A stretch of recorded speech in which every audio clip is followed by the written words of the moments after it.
Hello दोस्तों, स्वागत है आपका श्री गुरु एकेडमी में। मैं मनु वर्मा आपका शुक्रिया हार्दिक अभिनंदन करता हूं।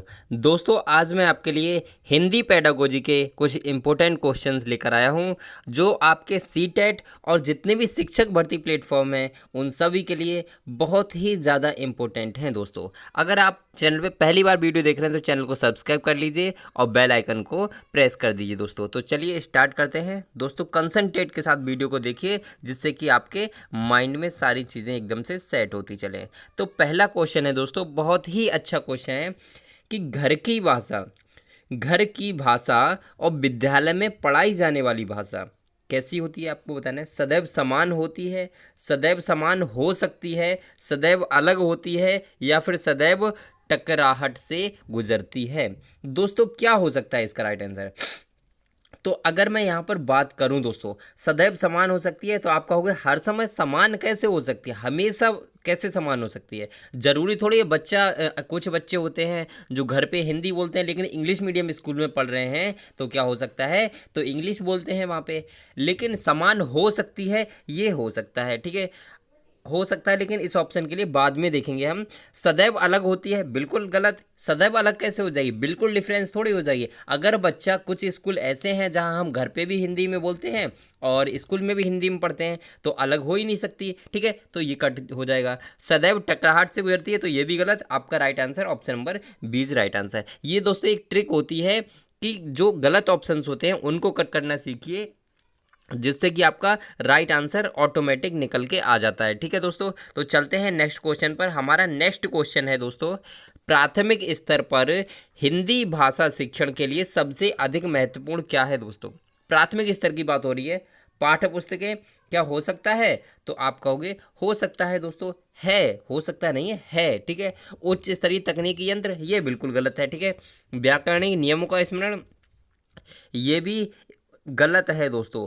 क्यों गलत है, मैं आपको अभी बताऊंगा। और भाषा प्रयोग के अवसर, ये आपका राइट आंसर हो जाएगा। अब इसमें गलत ये पहला वाला क्यों हुआ? क्योंकि दोस्तों जब छोटा बच्चा है प्राथमिक स्तर पर, उसे भाषा बोलने के यानी कि प्रयोग करने के जब आप अवसर दोगे, तभी वो अच्छे से भाषा को सीख पाएगा। क्या पाठ्य पुस्तकें पढ़ने से बच्चा अच्छे से सीख सकता है? तो आप कहोगे सिर्फ पाठ्य पुस्तकीय ज्ञान काफ़ी नहीं होता दोस्तों। ये चीज़ एनसीएफ में भी बताई गई थी, एनसीएफ 2005 में भी बताया गया, ठीक है। चलते हैं नेक्स्ट क्वेश्चन पर। क्वेश्चन बहुत ही इंपॉर्टेंट है दोस्तों, बहुत ही अच्छा क्वेश्चन है। इसको मैं वेरी इंपॉर्टेंट कहना चाहूँगा, ठीक है।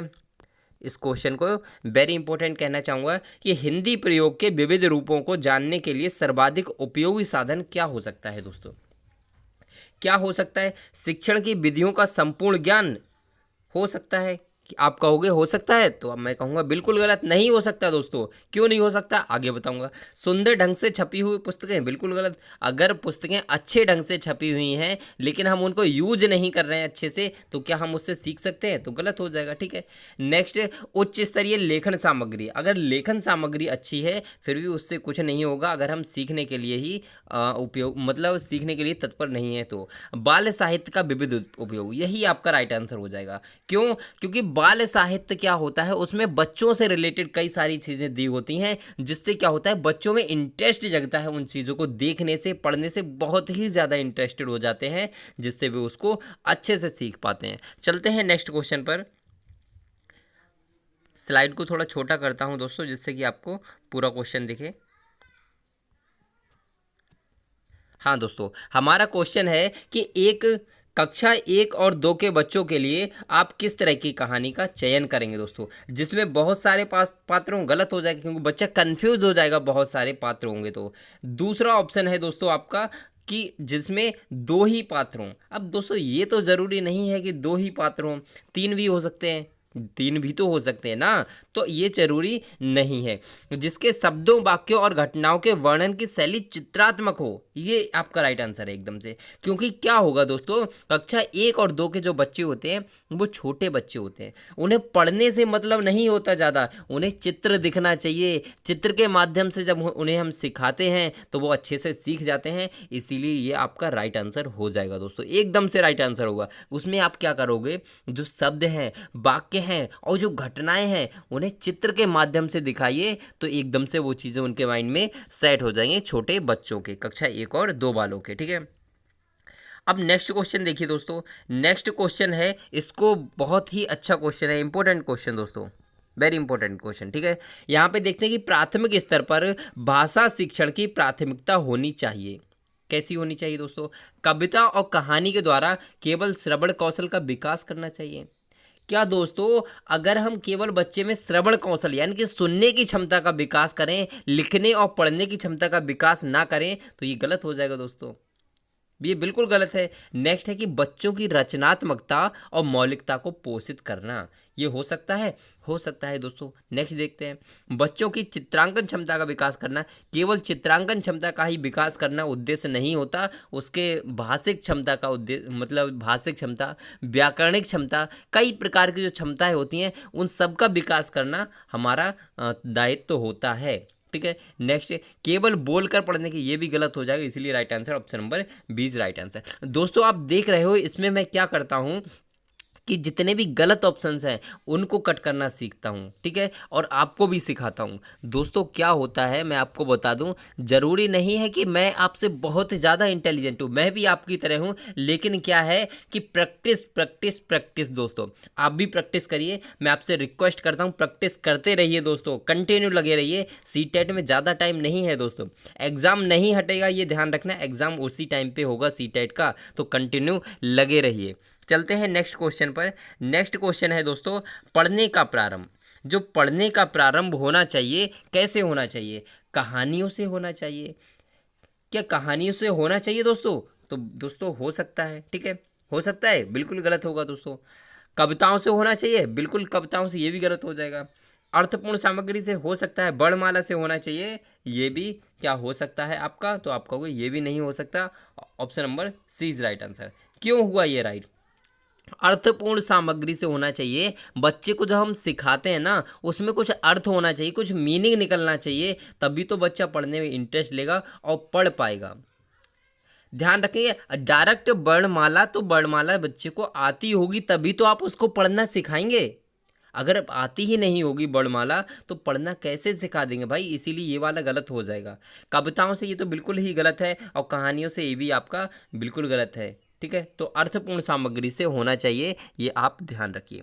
चलते हैं नेक्स्ट क्वेश्चन पर। हमारा नेक्स्ट क्वेश्चन है दोस्तों, भाषा के बारे में कौन सा कथन उचित है, यानी कि कौन सा कथन उचित है ये आपको बताना है। भाषा एक नियमबद्ध व्यवस्था है। भाषा एक नियमबद्ध व्यवस्था है दोस्तों, हो सकता है, इसको बाद में देखेंगे। भाषा व्याकरण का अनुसरण करती है, ये गलत है दोस्तों। जरूरी नहीं है आप घर पे बोलते हो वो भी तो एक भाषा है दोस्तों, क्या वो व्याकरण का अनुसरण करती है? तो वो गलत हो जाएगा दोस्तों। जरूरी नहीं कि भाषा व्याकरण का अनुकरण करती है, ये बात ध्यान रखिए दोस्तों। यहाँ पे आधे से ज़्यादा जो स्टूडेंट्स हैं यही वाला राइट आंसर लगाते हैं, लेकिन ये गलत है दोस्तों। नेक्स्ट है कि भाषा और बोली में कभी भी कोई संबंध नहीं होता। क्यों नहीं होता भाई? होता है। अरे बोली और बोली क्या होती है? बोली छोटे क्षेत्र में बोली जाती है, भाषा मतलब ज़्यादा बड़े क्षेत्र में बोली जाती है, तो संबंध है भाई, संबंध क्यों नहीं है? भाषा अनिवार्यता लिखित होती है, ये गलत है कि भाषा लिखित होती है, इसीलिए right answer option number first is right answer. भाषा अनिवार्यता लिखित होती है। अरे यार आप बताइए, आप बोल रहे हो, किसी से बात कर रहे हो, वो भी तो भाषा है ना, तो क्या लिख के ही बात कर रहे हो आप? नहीं, तो इसीलिए right answer option number first. चलते हैं नेक्स्ट क्वेश्चन पर। हमारा नेक्स्ट क्वेश्चन है दोस्तों, बहुत ही अच्छा क्वेश्चन है आपका पेडागोजी का। प्राथमिक कक्षाओं में रोल प्ले यानी कि भूमिका निर्वाह का उद्देश्य होना चाहिए। क्या होना चाहिए दोस्तों? एक पद्धति के रूप में होना चाहिए, गलत। एक पद्धति के रूप में होगा तो बच्चे की सभी प्रकार की क्षमताओं का विकास नहीं हो पाएगा दोस्तों। नेक्स्ट है कि विभिन्न संदर्भों में भाषा प्रयोग का अवसर प्रदान करना। राइट आंसर आपको मिल गया, ज़्यादा सोचने की ज़रूरत ही नहीं है, क्योंकि बच्चे को जब भाषा प्रयोग करने का अवसर मिलेगा तो क्या होगा, इससे बच्चे का विकास होगा, भाषिक विकास होगा। सॉरी। और रोल प्ले में क्या होता है कि बच्चे को एक रोल प्ले करने के लिए कहा जाता है, एक रोल मतलब निभाने के लिए कहा जाता है, नाटक के द्वारा या फिर किसी के द्वारा। तो उसमें क्या होता है, बच्चे को मतलब अधिक से अधिक बोलने का अवसर मिलता है, जिससे वो सीख पाता है दोस्तों। चलते हैं दोस्तों नेक्स्ट क्वेश्चन पर। हमारा नेक्स्ट क्वेश्चन है कि भाषा शिक्षण की पद्धति नहीं है, ये आपको बताना है कौन सी पद्धति भाषा शिक्षण की नहीं है दोस्तों। इसका राइट आंसर क्या होगा, तो शायद आपको पता नहीं होगा, तो मैं आपको बता दूं, अभिक्रमित अनुदेशन। ये आपकी भाषा शिक्षण की पद्धति नहीं है दोस्तों, ध्यान रखना। मॉन्टेसरी पद्धति भी है, किंडरगार्टन भी है, डेक्राली भी है। मॉन्टेसरी किसने दी, तो आप कहोगे मारिया मॉन्टेसरी ने दी थी, ठीक है। और किंडरगार्टन पद्धति किसने दी, तो आप कहोगे फ्रोवेल ने। और डेक्राली पद्धति किसने दी, तो ये डेक्राली जी ने ही दी थी, ठीक है। उनका नाम ही डेक्राली था, ठीक है। तो चलते हैं दोस्तों नेक्स्ट क्वेश्चन पर। हमारा नेक्स्ट क्वेश्चन है, बालक की प्रारंभिक शिक्षा उसकी मातृभाषा में दी जाए, यह किसका मानना था, यह किसका मानना था। क्या गांधी जी, मॉन्टेसरी, फ्रोवेल या किलपैट्रिक। तो दोस्तों महात्मा गांधी जी ने कहा था कि बच्चे की जो प्रारंभिक शिक्षा है तो उसमें क्या होना चाहिए, मातृभाषा का यूज करना चाहिए, ये महात्मा गांधी ने कहा था, ठीक है दोस्तों। यहाँ पे मॉन्टेसरी की प्रणाली का क्या नाम था, तो क्या नाम था, मारिया मॉन्टेसरी ने मॉन्टेसरी प्रणाली दी थी, ठीक है। फ्रोवेल ने किंडरगार्टन दिया था, किलपैट्रिक ने प्रोजेक्ट प्रणाली दी थी। दोस्तों यहाँ पे ये कुछ क्वेश्चंस इस टाइप से भी आ जाते हैं हिंदी में, ठीक है।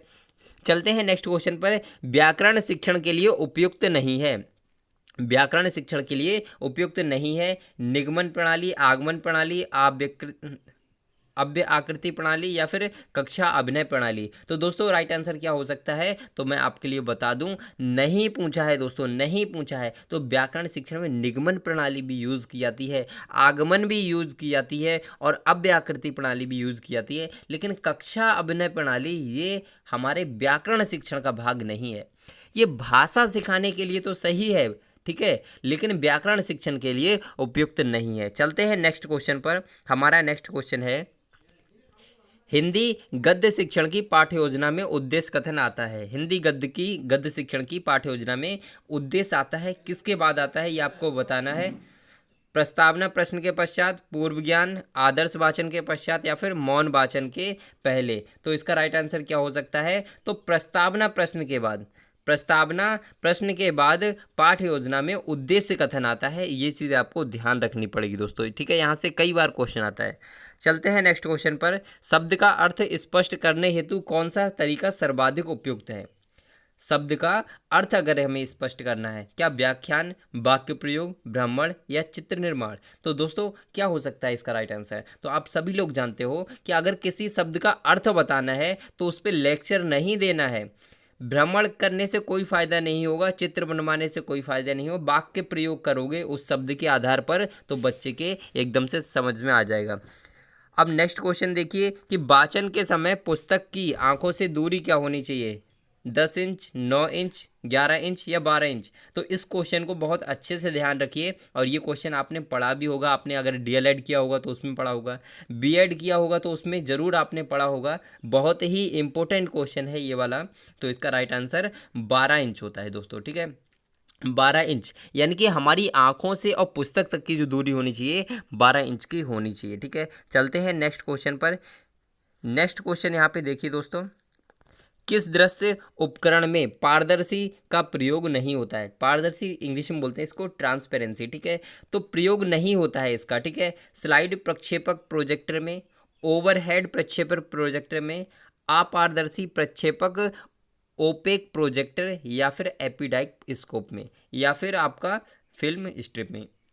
तो दोस्तों इसका राइट आंसर मैं आपको बता देता हूँ, ऑप्शन नंबर 20 राइट आंसर है। इस क्वेश्चन को याद कर लीजिए बहुत अच्छे से कि जो ओवरहैंड प्रक्षेपक होता है, ये प्रक्षेपक मतलब हिंदी में बोलते हैं और इंग्लिश में इसको प्रोजेक्टर बोला जाता है। तो ओवरहैंड प्रोजेक्टर में पारदर्शी का प्रयोग नहीं होता है, ये आप ध्यान रखेंगे। चलते हैं नेक्स्ट क्वेश्चन पर। मौन पाठन के विषय में धारणा है, मौन पाठन के विषय में क्या धारणा है ये आपको बताना है दोस्तों। एकाग्रचित्त होकर पढ़ने का अभ्यास होता है, ये सही बात है। इसमें पढ़ने की गति अरे धीमी क्यों हो गई भाई, ऐसा गलत है। पढ़ने की धीमी ध्वनि होठों से निकलती है, गलत। अब जब क्या होता है मौन पाठन में ध्वनि नहीं निकलती, एकदम शांति से होता है, तो इसलिए ये गलत हो जाएगा। इसे आदर्श वाचन के तुरंत बाद किया जाता है, ये गलत है कि आदर्श वाचन के तुरंत बाद किया जा सकता है, ये गलत है क्योंकि पहले भी तो किया जा सकता है। तो एकाग्रचित होकर पढ़ने का अभ्यास होता है, मतलब अकेले में एकदम से कंसंट्रेट के साथ पढ़ने का अभ्यास होता है मौन पठन से। ठीक है, चलते हैं नेक्स्ट क्वेश्चन पर। दोस्तों अगर वीडियो अच्छी लग रही हो तो लाइक शेयर करते रहिए, इससे हमें थोड़ा सा मोटिवेशन प्राप्त होता है। आप लोग कमेंट करते हो, लाइक करते हो, शेयर करते हो, तो इससे अच्छा लगता है कि हाँ आप लोग हमारी सपोर्ट में हैं, हम आपके लिए इतना कर रहे हैं तो आप भी हमारे लिए थोड़ी सी मेहनत कर देते हैं। ठीक है, चलते हैं नेक्स्ट क्वेश्चन पर कि प्रभाव के नियम के अनुसार उद्दीपक एवं अनुक्रिया का सहयोग होता है, कैसा होता है? सुखद, दुखद, ए और बी दोनों, या फिर उदासीन होता है दोस्तों।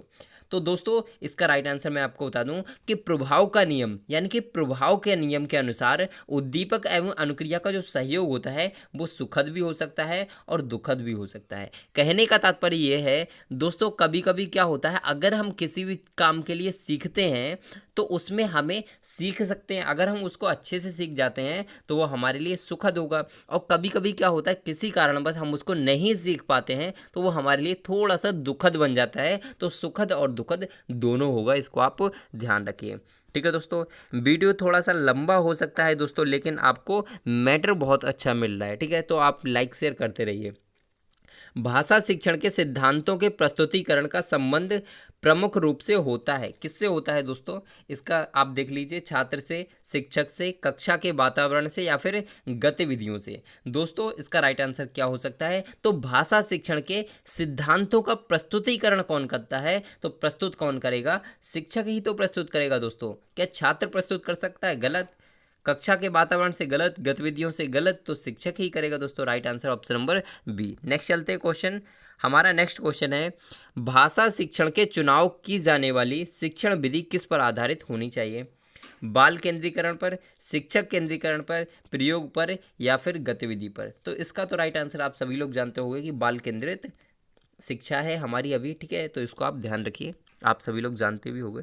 नेक्स्ट क्वेश्चन, भाषा शिक्षण में सरल से कठिन की ओर शिक्षण करना चाहिए।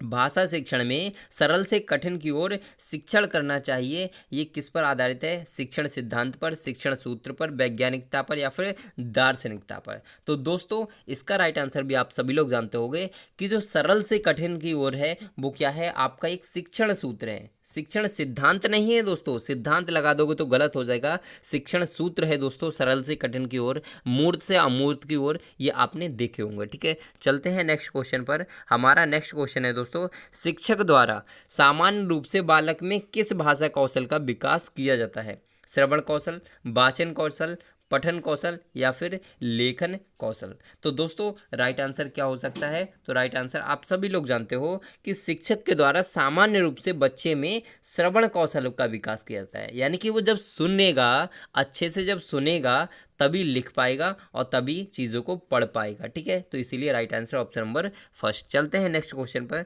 हमारा नेक्स्ट क्वेश्चन है, श्रवण कौशल से, श्रवण कौशल को छात्रों द्वारा अधिगम उपकरण के रूप में प्रयोग किया जाता है, यानी कि श्रवण कौशल को छात्रों द्वारा अधिगम उपकरण के रूप में प्रयोग किया जाता है। ऑप्शन है कहानी, कविता एवं निबंध शिक्षण संबंधी नियमों को सुनकर, एक दूसरे को सुनाकर, एक दूसरे को बोलकर, या फिर ए और बी दोनों? तो दोस्तों इसका राइट आंसर आप लोग बताइए, राइट आंसर क्या हो सकता है? तो मैं आपको बता दूं कि श्रवण कौशल को छात्रों द्वारा अधिगम उपकरण के रूप में प्रयोग किया जाता है, ये कहानी, कविता एवं निबंध शिक्षण संबंधी नियमों को सुनकर और एक दूसरे को सुनाकर। तो यानी कि option number fourth is right answer. आपका ये वाला फोर्थ वाला एकदम से राइट आंसर हो जाएगा दोस्तों। ठीक है, चलते हैं नेक्स्ट क्वेश्चन पर। वीडियो अच्छी लग रही हो तो लाइक शेयर दोस्तों बनता है। तो चलते हैं नेक्स्ट क्वेश्चन पर कि भाषा के अन्य विषयों से संबंधित कार्य है, भाषा के अन्य विषयों से संबंधित कार्य हैं। ऑप्शन नंबर फर्स्ट, अन्य विषयों के शिक्षण का माध्यम, अन्य विषयों के प्रस्तुतिकरण का माध्यम, ए और बी दोनों, या फिर आपका प्रयोग का माध्यम? तो दोस्तों इसका राइट आंसर क्या हो सकता है? क्वेश्चन को एक बार अच्छे से पढ़ लीजिए कि भाषा के अन्य विषयों से संबंधित कार्य क्या हो सकते हैं। तो अन्य विषयों के शिक्षण का माध्यम भी हो सकता है और आपका अन्य विषयों के प्रस्तुतिकरण का माध्यम भी हो सकता है, इसीलिए option number third is right answer. इसको आप ध्यान रखिए दोस्तों। ठीक है दोस्तों, वीडियो अगर अच्छी लग रही हो तो चैनल को सब्सक्राइब भी कर लीजिए और बेल आइकन को प्रेस कर दीजिए। ठीक है दोस्तों, तो आज के लिए बस इतना ही रखूँगा, फिर मिलते हैं एक नेक्स्ट वीडियो में। जय हिंद।